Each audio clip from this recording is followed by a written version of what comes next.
Our story today is called A Municipal Report.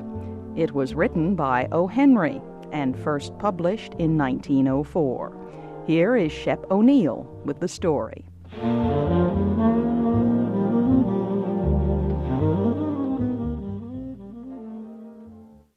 It was raining as I got off the train in Nashville, Tennessee.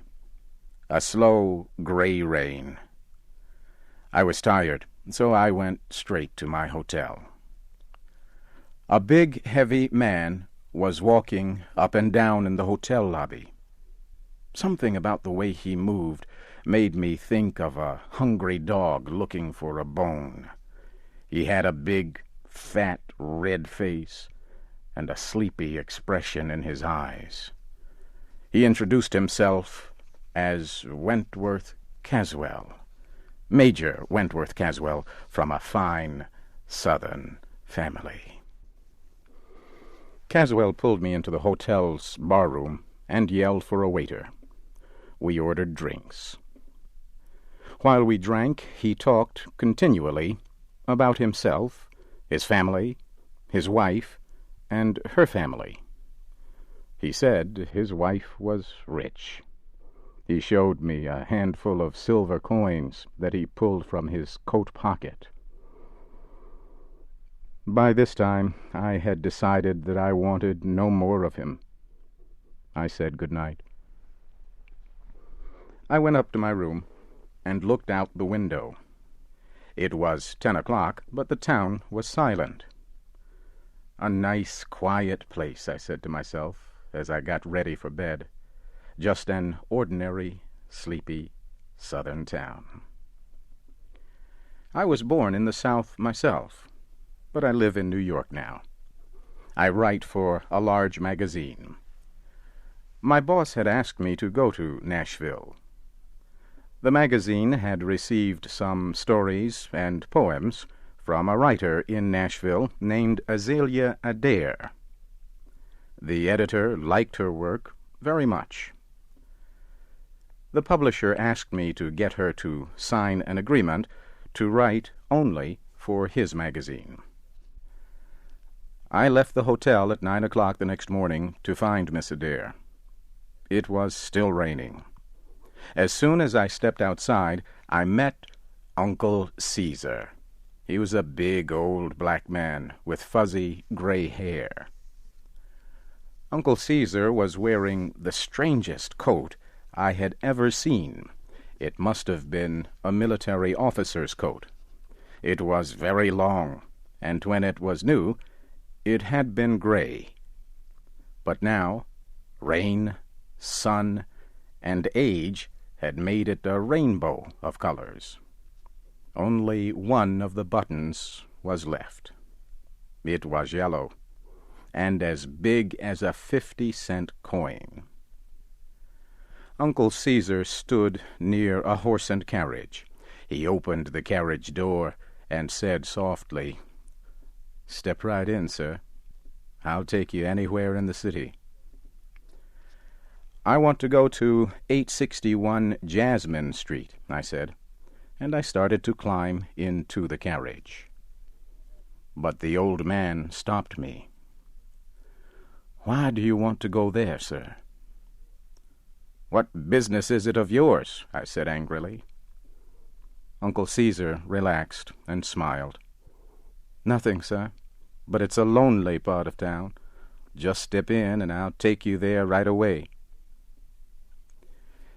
861 Jasmine Street had been a fine house once, but now it was old and dying. I got out of the carriage. "That will be $2, sir," Uncle Caesar said. I gave him 2 $1 bills. As I handed them to him, I noticed that one had been torn in half and fixed with a piece of blue paper. Also, the upper right-hand corner was missing. Azalea Adair herself opened the door when I knocked. She was about 50 years old.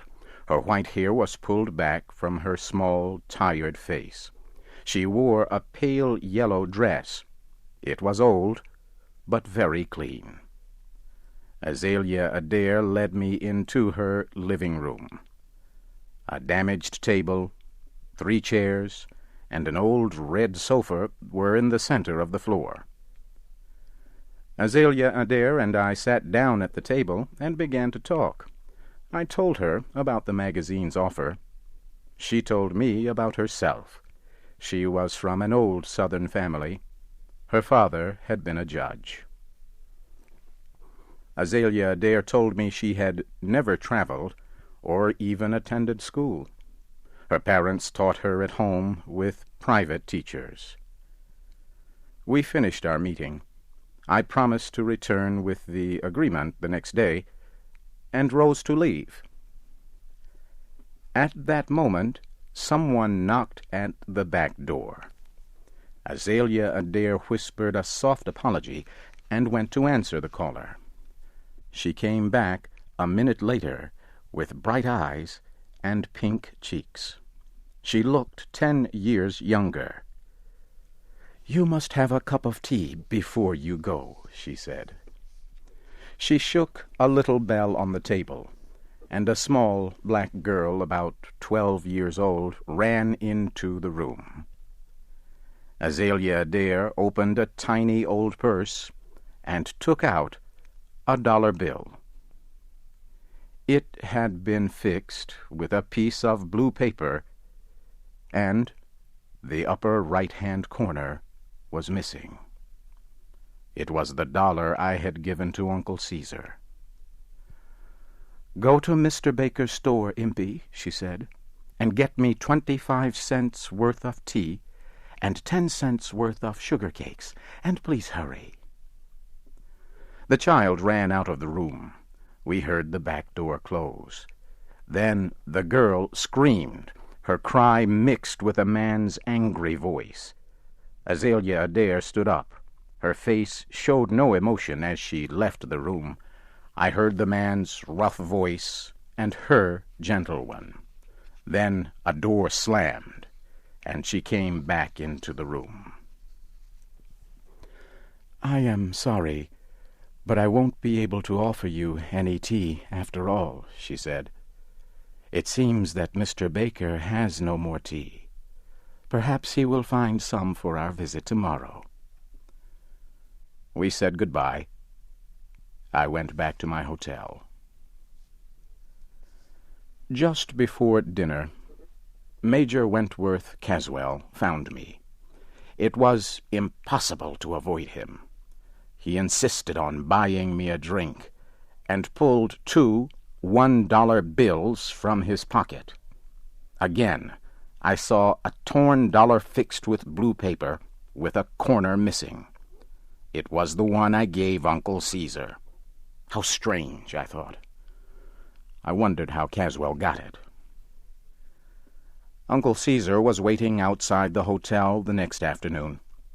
He took me to Miss Adair's house and agreed to wait there until we had finished our business. Azalea Adair did not look well. I explained the agreement to her. She signed it.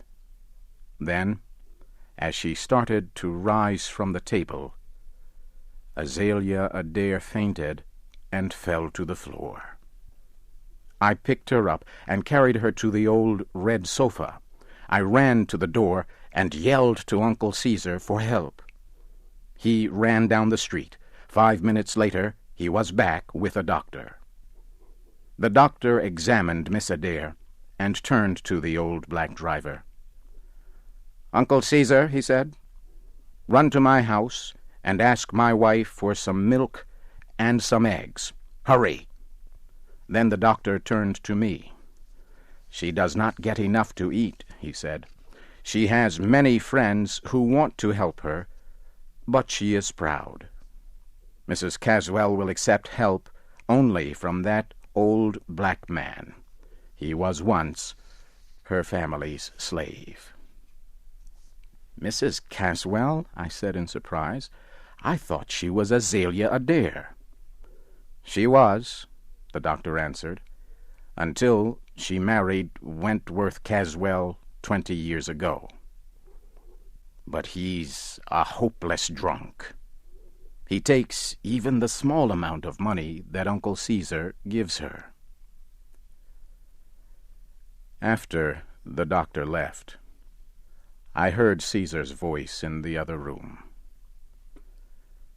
"Did he take all the money I gave you yesterday, Miss Azalea?" "Yes, Caesar," I heard her answer softly.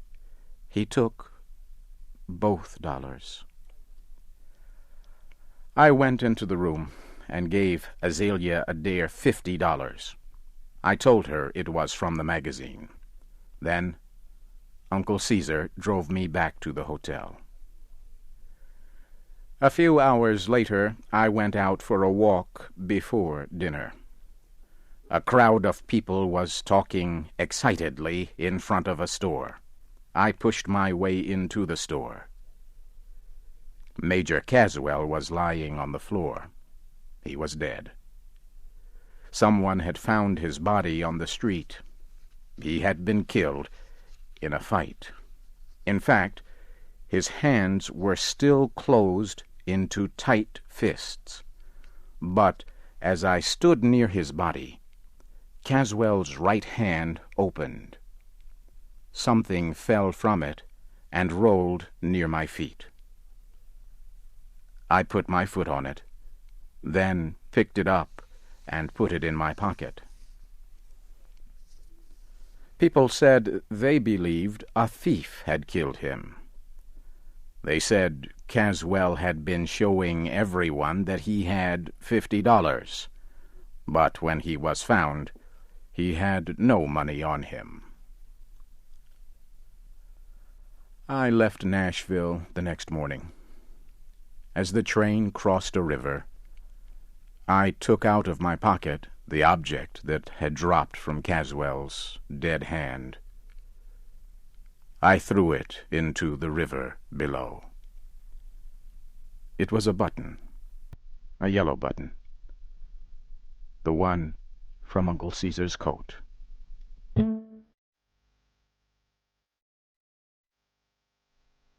You have just heard the story, A Municipal Report. It was written by O. Henry and adapted for Special English by Donna DeSanctis. Your storyteller was Shep O'Neill. Great! Now that we've listened to the story, let's go over some important vocabulary words that appeared in the story. These words will help us understand the story better and improve our English.